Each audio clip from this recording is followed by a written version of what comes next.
আমরা $250,000 এর ভ্যাকেশনে যাব। এটা তো দারুণ। এটা সত্যি হতে পারে না। আর আমি আপনাদের দেখাবো এটা এবং $100,000 এর প্রেসিডেন্সিয়াল ভ্যাকেশন। এইদিকে আসুন স্যার। একটা $50,000 এর ভ্যাকেশন যেখানে পুরো আইফেল টাওয়ার আমাদের হবে। আমি এটা ধরে আছি আমার প্রাণ বাঁচাতে। আর তার আগে দেখাবো আমাদের $1 এর ভ্যাকেশন। এদিকে এসো বয়স, এই শ্যাকটা হলো আমাদের এটা ভ্যাকেশন। বাইরে থেকে সব দেখা যাচ্ছে। এখানে তো কোনো দেওয়াল নেই জিমি। ওয়েল, তার মানে ওয়াল আছে তো? এটা তো খুবই অদ্ভুত। আমি জানি তোমরা বিশ্বাস করবে না, এটা $1। একটু দেখো এদিকে। ও এটা 93 সেন্ট। তুমি মিথ্যে বলেছো। আমি রাউন্ড আপ করে $1 করেছি। তো $1 আমরা এই বেডটা পেয়েছি, যেটা শুধু একটা ম্যাট্রেস উড প্ল্যাঙ্কের উপরে বসানো আছে, একটা ভাঙা ক্যাবিনেট, একটা লাইট যেটা মাঝে মাঝে চলে, ও ওই দিকে দেখো। আর আমাদের সিলিং থেকে একটা কিরকম যেন আওয়াজ আসছিল। ঘর থেকে কিছু আওয়াজ শোনা যাচ্ছিল, কারণ ছাদের উপরে একটা র‍্যাকুন আছে। আমি জানি অনেকে রাগ করবে যদি তাদের হোটেলের ছাদের উপরে একটা র‍্যাকুন থাকে, কিন্তু জানি না কেন আমরা খুব খুশি। চেক আউট টাইমটা কখন? আগামীকাল। মনে রাখবে এই ভিডিওতে আমরা পরে $100,000 এর ভ্যাকেশনে যাব, একটা $250,000 এর ভ্যাকেশনে। আমরা কি ডাইরেক্ট জাম্প কাট করতে পারি না? না, আমরা যদি কষ্ট পাই তাহলে ওরা আমাদের খুশি আর কষ্টের মধ্যে পার্থক্যটা বুঝতে আমরা পারবে। কষ্ট পেলে ওরা খুশি হয়। আমরা কি একটা বেডে চারজন ধরে যাব? যদি 4টে বেড চাই তাহলে $4 দিতে হবে। প্রথমেই বালিগুলো ফেলতে হবে। দাঁড়াও। রাকুনটা এক্ষুনি এখান দিয়ে দৌড়ে গেল। আমি এমন ভাবে চিৎকার করলাম যেন আমি একটা ছোট মেয়ে। এর পরের ভ্যাকেশনটা হলো 10,000 গুণ বেশি এক্সপেন্সিভ। তোমাদের স্বাগত জানাই $10,000 এর ভ্যাকেশনে। ও মাই গড, ও এটা তো দারুণ। আরে এটা আবার কি জিনিস? এই হোটেল রুমে জেলিফিশ আছে। ওকে, এটা একটা অপ্রয়োজনীয় জিনিস। ও এখানে একটা পুল আছে। এটা তো একটা প্রাইভেট পুল। আরে এটা তো একটা মুভির সিনের মতো মনে হচ্ছে। তোমাদের হোটেল থেকে কি হেঁটে বিচে যাওয়া যায়? ওয়াও। এটা কি আমাদের নিজেদের প্রাইভেট বিচ? ও মাই গড, এটা দুর্দান্ত। তারিক, কবে থেকে এই জলের রংটা নীল হলো? আমি জানি না। এই ভ্যাকেশনের মধ্যে ইনক্লুড করা আছে একটা বড় স্পা, ও কি দারুণ। একটা পার্ক ভর্তি ফ্ল্যামিঙ্গোস, ও ওরা মারামারি করছে। ফ্লামিঙ্গোস আর আনলিমিটেড রুম সার্ভিস। আচ্ছা, আপনাদের কি চাই? সবকিছু। এখানে একটাই নেগেটিভ পয়েন্ট আছে যে এখানে র‍্যাকুন নেই, হ্যালো রাকুন। কিন্তু তার জন্য এদেরকে আমি দোষ দিচ্ছি না। যখন তোমরা এই রিসর্টের জন্য $10,000 খরচ করবে, তখন তোমরা এই বিল্ডিং এর একটা করে নিজেদের ফ্লোর পেয়ে যাবে। এটা জিমি নেবে বলেছিল, কিন্তু আমার টপ ফ্লোরটাই দরকার ছিল। ও এখানে একটা হ্যামেক আছে। আমার মনে হয় আমি না ভিজেই হ্যামেকে ঝুলতে পারবো। ওহ, আমি পেরেছি। ও একবার ভিউটা দেখো ক্রিস। হেই আমি ধরে ফেলেছি। 3 2 1 হেই। এই, আমি তোমাদের কটা রুল বলে দিচ্ছি। রুল নাম্বার 1, হ্যাঁ আমার পুলে কোনো পিলো ফেলা যাবে না। রুল নাম্বার 2, সরি তারিক। আর এখন দেখাবো এই হোটেলের দারুণ একটা জায়গা। এই ইনফিনিটি পুলটা আমাদের নিজেদের পার্সোনাল বিচ অব্দি আছে। ওই জলটা ওভারফ্লো হয়ে পড়ে যাচ্ছে না কেন? অনেকগুলো প্রশ্ন ঘুরছে মাথায়। আমার নিজেকে বাবা মনে হচ্ছে যে নিজের ছেলেদেরকে ভ্যাকেশনে নিয়ে এসেছে, ওদেরকে পুলে মজা করতে দেখছে। এই $10,000 এর ভ্যাকেশনটা দুর্দান্ত ছিল, কিন্তু ততটাও দুর্দান্ত নয় যেটা আমরা পৃথিবীর অন্য প্রান্তের ভ্যাকেশনে গিয়ে পাবো। এবার আমরা আছি $50,000 এর ভ্যাকেশনে, সেটা হলো প্যারিসে। ব্যাকওয়েটস। আমাদের $50,000 এর ভ্যাকেশনটা শুরু হলো একটা প্রাইভেট লাক্সারি ফেরি রাইড দিয়ে। এটা কি জিনিস? এটা কি ইঞ্জিন? ভাই, এটা কি 1805 সালের? তারিক তারিক তারিক, ওই লোকটাকে জুম করো, ও ভিডিও করছে আমাদের। এই, আরে ওরা হাত তোমার নাড়াচ্ছে। কি ইউটিউব চ্যানেল আছে? আমার মনে হয় না ও ইংলিশ বলতে পারে। এই ভ্যাকেশনে ছিল দারুণ দারুণ নানান রকমের খাবার, একটা পুরো সিটির ট্যুর, ঠিক আছে, আর একটা লাক্সারি হোটেল রুম সাথে দারুণ ভিউ। বেশ রোমান্টিক লাগছে, তাই না? হ্যাঁ, তোমার চ্যানেলে কিস করা উচিত। আর লাস্টে ছিল একটা খুবই এক্সপেন্সিভ সারপ্রাইজ। তোমরা সবাই হয়তো অনেকক্ষণ ধরে ভাবছো এটা $50,000 এর ভ্যাকেশন, আর আমরা এখনো অব্দি 50,000 খরচাই করিনি। হ্যাঁ, কিন্তু কোথায় খরচা করবে? তোমাদের পিছনে ওটা তো আইফেল টাওয়ার। আগে, হ্যাঁ, আর এখন এই পুরো আইফেল টাওয়ারটা আমাদের। দাঁড়াও, সত্যি? হ্যাঁ, 50,000 টাওয়ারের কোন পোরশনটা পেয়েছো? মোটামুটি পুরোটাই। ও মাই গড। এখন আমরা আইফেল টাওয়ারে আছি। আমার মনে হচ্ছে তুমি মজা করছো। না, আমি মজা করছি না, এটা আমাদের। এখানে আর কেউ নেই, আমাদের সোজা লাইন ধরে যেতে হবে। আশা করি এটা লিগ্যাল হবে। বেশিরভাগ সময় এই জায়গাটা লোকেদের ভিড়ে ঠাসা থাকে, আর যেহেতু এই জায়গাটা এখন পুরোপুরি আমাদের, তাই এখন আমরা এই টাওয়ারের একদম টপে যাব। আমি কথা বলছি একদম টপের। বয়েজ, অনেক মজা হয়েছে, এবার সামনের দিকে এগোনো যাক। কিছুটা যাওয়ার পর আমরা থামলাম ফার্স্ট ফ্লোরে, যেটা 187 ফিট ওপরে, যেখানে আমাদের জন্য অপেক্ষা করছিল ওয়ার্ল্ড ক্লাস রেস্টুরেন্ট। এই পুরো আইফেল টাওয়ারটা ভাড়া নেওয়া সত্ত্বেও ওরা আমাদের রেস্টুরেন্টের একটা কোণেই বসতে দেবে। আইফেল টাওয়ারের একদম টপ থেকে এই এলিভেটরটা নিচের দিকে নেমে আসছে। আমার ভয় করছে। Open sesame. Thank you. আমি এখান থেকে আমার বাড়ি দেখতে পাচ্ছি। আমরা ফ্রান্সে আছি। আমি এখান থেকে আমার হোটেল দেখতে পাচ্ছি। দেখো আমরা কত উপরে চলে এসেছি। আরে আমার বাপরে। কানগুলো পপ করছে। আচ্ছা, আমরা এখানে এখন কি করছি? ও মাই গড, আমরা তো এখান থেকে গোটা শহর দেখতে পাচ্ছি। ভাই এটা তো দারুণ। তারিক, দেখো আমরা এখনো কত উপরে যেতে চলেছি। ভাই আমার মনে হচ্ছে এটা শেষই হবে না। মিথ্যে বলবো না, মনে হচ্ছে আমরা এখনই টপে আছি। আমরা এবার উপরে যাচ্ছি। এবার আমরা টপের দিকে যাচ্ছি। আমার মনে হয় এটাই পৃথিবীর টপেস্ট বিল্ডিং। আমি কি এখন ঝাঁপ দেবো? না, একদম নড়বে না। চলে এসো বয়েজ, আমার পিছনে এসো। এখান থেকে আর কোনো এলিভেটর নেই, শুধুমাত্র সিঁড়ি আছে। ও, এখানে তো খুবই হাওয়া দিচ্ছে দেখছি। আমরা অনেক উঁচুতে আছি। ও মাই গড! ও মাই গড! ও, দাঁড়ি ক্যামেরাটা ফেলে দিও না জানো। আমরা প্রায় 900 ফুট উপরে দাঁড়িয়ে আছি, সব থেকে হাইস্ট পয়েন্ট যেখানে টুরিস্টদের অ্যালাউ করা হয়। কিন্তু যেহেতু আজ রাতের জন্য এটা আমাদের, তাই আমার কাছে একটা সারপ্রাইজ আছে। দরজার পিছনে কি আছে বলো? সিঁড়ি। না মানে আমি বলতে চাইছি, তুমি কি করে জানলে? আমরা সিঁড়ি দেখতে পাচ্ছি। একদম ঠিক, এখানে আরো সিঁড়ি আছে, কিন্তু এই সিঁড়িগুলো আমাদের একদম টপে নিয়ে যাবে, যেখানে কারোর যাবার অনুমতি নেই। আরে বাপ রে! ও মাই গড! ও মাই ভাই। গড! আমাদের এখানে আসার অনুমতি আছে? আমি জানি না সেটা। ও, এটা ভয় পাই দিয়েছে। এখানে রেলিংটা তো আমার মাত্র কোমর অবধি। আমি এটা ধরে আছি আমার প্রাণ বাঁচাতে। আমি এখন বুঝতে পারলাম যে ট্যুরিস্টদের কেন এখানে আসতে দেয় না। একজন নিচে দাঁড়িয়ে থাকা ক্যামেরাম্যান আমাদেরকে জুম করে ক্যাপচার করবে। ও 1 মাইল দূরে আছে। যদি এই লেন্সটা খুবই ভালো হয় তাহলে তোমরা দেখতে পাবে আমরা হাত নাড়াচ্ছি। তোমাদের মানতেই হবে এই $50,000 ভ্যাকেশনটা দুর্দান্ত ছিল। এটা দুর্দান্ত। এটা আমার লাইফ টাইম এক্সপিরিয়েন্স। তোমরা কি তৈরি একটা দারুণ জিনিস দেখার জন্য? আমি জানি না একজন ইউটিউবার এত কোনো পাওয়ার পায়, কিন্তু লাইটস! ও, এবার দেখো, মনে হচ্ছে কোনো ডিস্কো শো। কি দারুণ! গাইজ, আমি জানি না নেক্সট কমেন্টে কাজ করবে কিনা, কিন্তু সব লাইটগুলো অফ করে দাও। এই টাওয়ারটাকে পুরো কালো দেখাচ্ছে। পুরো আইফেল টাওয়ার অন্ধকার হয়ে গেছে। আচ্ছা বলো তো, হাজার হাজার ফ্রেঞ্চ পিপল এখন কি ভাবছে? তাদের এই টাওয়ারটা নিয়ে নেওয়া উচিত। জানি না কেন ওরা আমাকে এতটা কন্ট্রোল দিয়েছে। এবার আমরা যাব সুইজারল্যান্ডে $100,000 ভ্যাকেশনে। কিন্তু এটা কোনো সাধারণ ভ্যাকেশন নয়।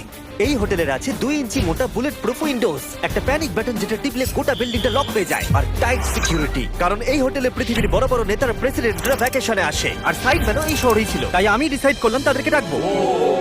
মাই গড! এখানে তো অনেক খাবার আছে দেখছি। এখানে তো পুরো সমুদ্র তুলে নিয়ে চলে এসেছে। হি হি হি। এগুলো তো নাট। এটা গোটা ইউরোপের সব থেকে এক্সপেন্সিভ পেন্ট হাউস সুইট। এখানে আছে 8টা ফ্লোর, কয়েক ডজন রুমস, প্রচুর স্টাফ আছে আপনাদের যে কোনো প্রয়োজনে এবং খাবার সরবরাহ করবার জন্য। তোমার এটা চাই? নাও খেয়ে দেখো। এ বাবা! এদেরকে কি নর্মাল গেস্টদের মতো মনে হচ্ছে? তার মানে আপনারা এদেরকে বোকা মনে হচ্ছে। যেমনটা আমি আগে বলেছিলাম, এখানে পৃথিবীর বড় বড় লিডাররা ভ্যাকেশনে আসে। এমনকি বিল ক্লিনটন এখানে ছিল এবং তাকে কেউ হত্যা করতে পারেনি। এটা এতটাই সেফ। এখানকার সিকিউরিটি খুব টাইট, এমনকি সব উইন্ডোগুলো বুলেট প্রুফ। মানে এটা বুলেট প্রুফ। ও মাই গড, এটা তো খুবই মোটা। খুব শক্ত। আমি যদি প্রেসিডেন্ট হতাম। আর আমরা প্রয়োজন হলে কিছু স্নাইপারও রাখতে পারি আমাদের রুফটপে। আপনাদের কাছে স্নাইপারস আছে? তোমার সাথে সাইডম্যান নিয়ে কিছু নেগোশিয়েট করতে চাই। আমি চেষ্টা করছি। হ্যাঁ, এটা আমাকে নেগোশিয়েট করতে সাহায্য করবে। আমি 10% কিনতে চাই। বলো কত বলবো? তোমাকে জিজ্ঞাসা করেছো, তুমিই বলো। 200 মিলিয়ন জিমি। 200 মিলিয়ন। ঠিক আছে, প্যানিক বাটনের দিকে চলো। মিথ্যে বলবো না, যখন থেকে এখানে এসেছি আমি এই বাটনটাকে টিপতে চাইছিলাম। তোমরা সবাই নিশ্চয়ই বলবে এটা গুড আইডিয়া। তুমি বিল ক্লিনটন আর তোমাকে হুমকি দেওয়া হয়েছে। প্যানিক বাটন টিপে দাও। ও টিপে দিল। ও দাঁড়াও, আমি দেখতে পাচ্ছি এটা দরজা বন্ধ আরে, আমরা হচ্ছে। কি আটকে গেলাম? এটা কি লক? তোমরা কি ভেতরে আছো? তুমি কি নোলান? হ্যাঁ, সব দরজা বন্ধ। 1 সেকেন্ডের জন্য শুধু বেরিয়েছিলাম। কোন বাটনটা দিয়ে খোলে? তুমি এক্ষুনি প্যানিক ছিলে আর এখন দরজা খুলতে চাইছো? আর যদি তুমি এই বাটনটা টেপো, এরপরে পুলিশ আসবে আর তোমাকে একটা বড় ফাইন দিতে হবে। আর কিন্তু টিপবে না। আমি ভাবছিলাম প্রেসিডেন্টরা কিভাবে কোনো জায়গায় যায়, যেমন ম্যাকডোনাল্ডস। দেখি প্রেসিডেন্টরা কিভাবে ট্রাভেল করে। চলে এসো দিকে। তুমি যদি প্রেসিডেন্ট হও তাহলে তুমি যেখানেই যাও না কেন তোমার সাথে বডিগার্ড থাকবে। মানে যখন তুমি ড্রাইভ করছো। ও, আমাদের মনে হয় অনেক করে ও, নিয়ে আচ্ছা যাবে। আচ্ছা, কি করে জানবো কোন কারে আমরা যাবো? 3 নম্বর অথবা 4 নম্বর গাড়ি। তুমি বলছো 3 আর 4 এর মধ্যে বাঁচতে। কোন কারটা সব থেকে বেশি ডেঞ্জারাস? ফার্স্ট এডটা। নোলান, তুমি ফার্স্ট এডটাই যাবে। হ্যাঁ, ঠিক আছে। ঠিক আছে। আমার সাথে কে যাবে? হ্যারি, চলে এসো। Harry Chandler. আমি প্রেসিডেন্ট, আমি মাঝখানে বসবো না। সাধারণত তোমরা হলে আমার বডিগার্ড, কিন্তু তোমরা খুবই দুর্বল। আরে চাপো, ওদিকে একটু চাপো। কোন প্রেসিডেন্ট ম্যাকডোনাল্ডসে যায় বলো তো? আচ্ছা, এই উইন্ডোটা খোলা যাবে? এই, কেমন আছো তোমরা? আরে, এখন কেউ গুলি মেরে দিতে পারে। কেউ না। গুলি মেরে দিতে পারে। বিশ্বাস হচ্ছে না আমরা এটা করছি। এটা দারুণ অভিজ্ঞতা। যেহেতু আমরা প্রেসিডেন্টদের মতো যাতায়াত করছিলাম, বহু মানুষ আমাদেরকে দেখছিল। কেমন আছো? এটা খুবই অকওয়ার্ড তুমি লাগছে। দেখো একবার সবাই আমাদের দিকে কেমন ভাবে দেখছে। লোকেরা ছবি তুলছে যেন আমরা প্রেসিডেন্ট। অদ্ভুত। ম্যাকডোনাল্ডস এর লোকেরাও একটু ঘাবড়ে গেছিল।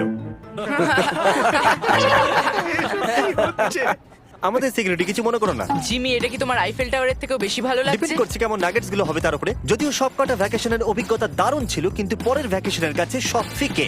আমাদের শেষ ভ্যাকেশনের জন্য আবার আমাদের পৃথিবীর আরেক প্রান্তে যেতে হলো। আর এবার আমরা আছি জাপানে $250,000 ভ্যাকেশনে। আর আমরা এখানে একজন স্পেশাল গেস্টকে নিয়ে এসেছি, তাই আপনারা ভিডিওটা শেষ অবধি দেখুন। আমরা শুরু করলাম আমাদের ভ্যাকেশনটা জাপানের সবথেকে এক্সপেন্সিভ হোটেলে আমাদের ব্যাগগুলোকে রেখে। এটা দুর্দান্ত। একটা হোটেল রুমে আমার কথা ইকো হচ্ছে। আর তারপরে আমরা টোকিও সিটিকে এক্সপ্লোর করতে বেরোলাম। এবার আমরা রাস্তায় মারিও কার্ট চালাবো। আমরা প্রাইভেট মারিও কার্টস রেন্টে নিয়েছিলাম, যাতে আমরা জাপানের রাস্তাগুলো দিয়ে ঘুরে দেখতে পারি। সব লোকেরা আমাদেরকে দেখছে, এটা রাস্তায় চালানো ঠিক নয়। আসল গাড়ি ঠিক আমার পাশ দিয়ে যাচ্ছে। দেখো কত লোক এই রাস্তাটা পার করছে। এটা পৃথিবীর অন্যতম বিজি ক্রসওয়াক, আর আমরা এর মধ্যে দিয়ে চালাচ্ছিলাম। ও, আমরা টোকিওতে গো কার্ট চালাচ্ছি। গো কার্ট! ভাই, আমি জাপানকে খুব ভালোবাসি। এই জায়গাটা তো দারুণ। যখন আমরা আমাদের পরের ডেস্টিনেশনে পৌঁছলাম, আমরা দেখা করলাম আমাদের শোড মাস্টার ইয়োশিওকি সুমিদার সাথে। গত 26 বছর ধরে উনি কাটানা চালানোর ট্রেনিং দিচ্ছেন, আর উনি রাজি হয়েছেন আমাদের সামুরাইয়ের রেয়ার লেসন আর্ট শেখাতে। উনি আমাদের সবাইকে একটা করে কাটানা দিয়েছিলেন, আর লেসন শুরু হয়েছিল সুইঙ্গিং টেকনিক দিয়ে। যতটা ভেবেছিলাম ততটা সহজ নয় এটা। নাও না না, আমি এটা করতে পারলাম না। তারপর আমার পালা এলো। তোমাদের কি মনে হচ্ছে আমি এটা পারবো? হ্যাঁ হ্যাঁ, তুমি নিশ্চয়ই পারবে। হেই! দেখা যাক বয়েজরা কি করে।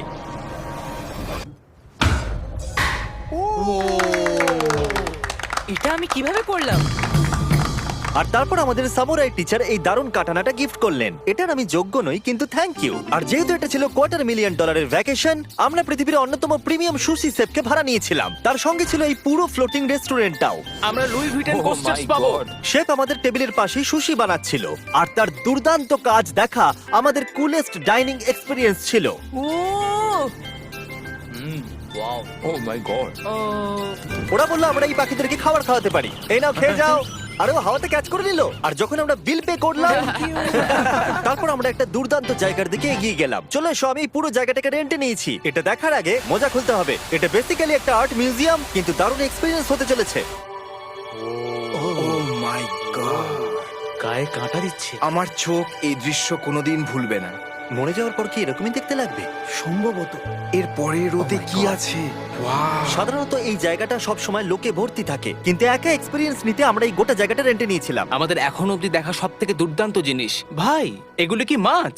আমরা আছি একটা পুলে, একটা মিউজিয়ামের ভেতরে, যেখানে অ্যানিমেটেড ফিশ রয়েছে। এটা হলো সবথেকে ইউনিক জিনিস যেটা তোমরা ভ্যাকেশনে করতে পারো। দাঁড়াও, মাছগুলো আমাদের চারদিকে ঘুরছে। ওরা কি করে বুঝলো যে আমাদের চারপাশে ওরা ওদেরকে ভালোবাসে ঘুরতে হবে? আমাদের। ওরা এখন চারিদিকে ছড়িয়ে যাচ্ছে। এবার নিশ্চয়ই তোমাদের খিদে পেয়েছে। এই রেস্টুরেন্টটা তাই আমি রেন্টে নিয়েছি, যেটা রোবট দ্বারা পরিচালিত। কি? আমার নাম পেপার। আমাদের কি বসার জায়গা দেবে পেপার? নিশ্চয়ই, চলুন একটা কমফোর্টেবল সিট খুঁজি। আমরা এই পুরো জায়গাটাকে নিয়ে নিয়েছিলাম, তাই এখানে রোবট ওয়েটার ছাড়া আর কেউ ছিল না। ফুড রোবট এসে গেছে। দাঁড়াও, ফুডটাও কি রোবট নিয়ে আসছে? একটা সুন্দর ফ্লাফি রোবট। দেখো পেপার কিরাম চ্যান্ডলারের দিকে একভাবে তাকিয়ে আছে। পেপার মনে হচ্ছে চ্যান্ডলারকে পছন্দ ভাই, করছে আমি না। কিছু করিনি তো। সবাই এখানে ভালো করে খেয়ে নাও, কারণ আগামীকাল আমি একটা সম্পূর্ণ থিম পার্ক ভাড়া নিয়েছি, আর সেখানে পিউটিপাইও থাকবে, যেটা সত্যি দারুণ ব্যাপার। তোমরা দেখেছো পিউটিপাই আর আমার একটা লং হিস্ট্রি আছে। মিস্টার বেস্ট, আমি ভাবছিলাম যে তোমার সাথে কবে দেখা হবে। আমরা তাকে টি সিরিজের বিরুদ্ধে সাবস্ক্রাইবার রেসে সাহায্য করেছিলাম। ফোন বের করুন, ইউটিউব খুলুন, সার্চ করুন পিউটিপাই আর সাবস্ক্রাইব করুন। যদিও আমরা তাকে ধরে ফেলেছিলাম। মিস্টার বিস্টের এখন আমার থেকে বেশি সাবস্ক্রাইবার্স। আমার মনে হয় যেটা হয়েছে সেটা খুব ভালোই হয়েছে। ঠিকই আছে, ও এটা ডিজার্ভ করে। আমাদের এতদিনের পরিচয় থাকা সত্ত্বেও আমরা সামনাসামনি কখনো দেখাই করিনি, আর যেহেতু আমরা দেখা করার জন্য অনেক অপেক্ষা করেছি, আমি রেন্টে নিয়েছি পুরো অ্যামিউজমেন্ট পার্ক। এটা হলো ফুজি কিউ হাইল্যান্ড। জাপানের মধ্যে সবথেকে ভয়ঙ্কর রাইড এখানে আছে। প্রতিদিন প্রচুর লোক এখানে লাইনে দাঁড়িয়ে থাকে, কিন্তু স্বাভাবিকভাবেই আমি এই পুরো জায়গাটা রেন্টে নিয়ে নিয়েছি আমাদের জন্য। তুমি এখানকার যে কোনো রাইডে চাপতে পারো। কথাই শেষ হলো না, কিন্তু ও চলে গেল। আমি এই পুরো রোলার কোস্টারটা একা রাইড করতে চাই। যেটা আপনারা দেখছেন সেটা পৃথিবীর সবথেকে স্টিফ রোলার কোস্টার ড্রপ। তোমার ভয় লাগছে? হ্যাঁ। মজা করো। ও ও ও ও ও দেখেই আমার ভয় লাগছে। আর যেটা আমি কথা দিয়েছিলাম, দ্য ফাদার অফ ইউটিউব, পিউটিপাই, পার্কে আমাদের সাথে দেখা করলো। আমি যা প্ল্যান করেছিলাম তার থেকে একটু দেরিতে, কারণ আমি ভুল দিনে টেক্সট করেছিলাম। সরি ফিলিক্স। আর ও এখানকার সব থেকে ক্রেজি কোস্টার রাইড করতে চায়। তুমি ভয় কেন পাচ্ছ? আমার রোলার কোস্টারে খুবই ভয় লাগে। এটা অন্য রোলার কোস্টারের মতো নয়। ফিলিক্স যদি চাপে তাহলে আমিও চাপবো। তাহলে চলো। আমার ভয় লাগছে। ঠিক আছে, আমি করব। যদি আমি এই কোস্টারে মরে যাই তাহলে তোমরা কিন্তু ভয় পাবে না। তুমি তোমার জুতো খুলে যাবে। সবকিছু যেগুলো উড়ে যাবার ভয় এটা আছে। দেখেই বোঝা যাচ্ছে যে এটা কত ভয়ঙ্কর হবে। এরা জুতোকেও ভরসা করছে না, ভাবছে এটা উড়ে যাবে। তুমি পারবে। আরে কিছু হবে না। আমার ভালো লাগছে না। এটা আমার বাজে একটা দুঃস্বপ্ন। আমার ভয় লাগছে। আমি এটা করতে চাই না। এবার তো আমার ভয় লাগছে। শান্ত হও। ও, যা খুশি করো কিন্তু ছুঁড়ে কিছু মেরো না। আমার ভয় লাগছে। আমরা অন্য কিছু পাচ্ছি, ভালো কিছু একটা কমফোর্টেবল রাইড। আমি সত্যি জানি না এটাতে কি হতে চলেছে। লিটারালি একটা পয়েন্টে এসে এটা 90 ডিগ্রি ড্রপ আছে।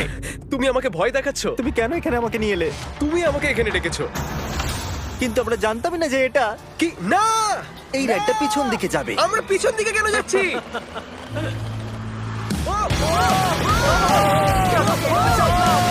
ও মাই গড, আমরা তো ঘুরছি।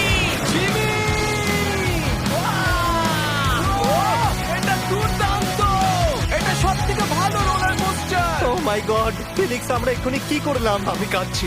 সবথেকে ভালো রোলার কোস্টার। আমার চোখ দিয়ে এখনো জল বেরোচ্ছে। তোমার সাথে দেখা করে খুব ভালো লাগলো জিমি। এবার আমি যাচ্ছি। হ্যাঁ, তুমি তো একটা ছোট্ট বাম্পার সাথে কত জোরে চিৎকার করছিলে। কি? Thank you. আমার মনে হয় না যে চুই পরোটা আগে খেয়েছি। এটা হচ্ছে আমাকে আরে, বিরক্ত করবার জন্য। তুমি এটা কি করছো? ফিলিক্স, তোমাকে বিরক্ত করার জন্য আমি দুঃখিত। তা বলে তুমি এরকম করতে পারো না। এটা বেশ ভালো। হ্যাঁ, সত্যি ভালো খেতে। এটা ছিল আমাদের $250,000 ভ্যাকেশন। ফিলিক্স, তুমি কি ট্রানজিশনটা করবে? Bro feast. চ্যানেলটা সাবস্ক্রাইব করবেন। আমাদের নাটকগুলো আসলে এই নিলয় ভাইকে নিয়ে, নিলয় ভাই কিন্তু অনেক স্মার্ট এবং আমাদের এই বাংলা নাটকের প্রধান আকর্ষণ এবং খুবই রোমান্টিক সেই নাটকগুলো করে। তার নাটকগুলো দেখতে খুবই ভালো লাগে আমাদের। আর এই নাটকগুলো দেখার কারণে আমাদের বাঙালি মানুষের প্রেমের এবং দুঃখের অনেক কিছুই ফুটে ওঠে। তাই বলতে চাই, আমাদের নাটকগুলো দেখার সাথে সাথে আপনারা আমার এই চ্যানেলটাকে সাবস্ক্রাইব করবেন। সাবস্ক্রাইব করার সাথে সাথে আপনাদের ভালোবাসা এবং দোয়া আমাদের পাশে থাকবে।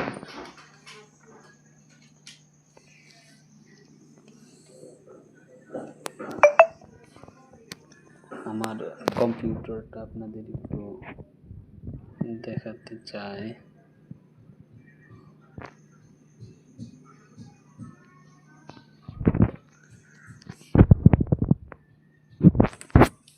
এই হলো আমার কম্পিউটার, যেখানে আমি আমার অনলাইনের কাজগুলো করে থাকি। আমার অনলাইনের কাজে যেটা সবসময় সাহায্য করে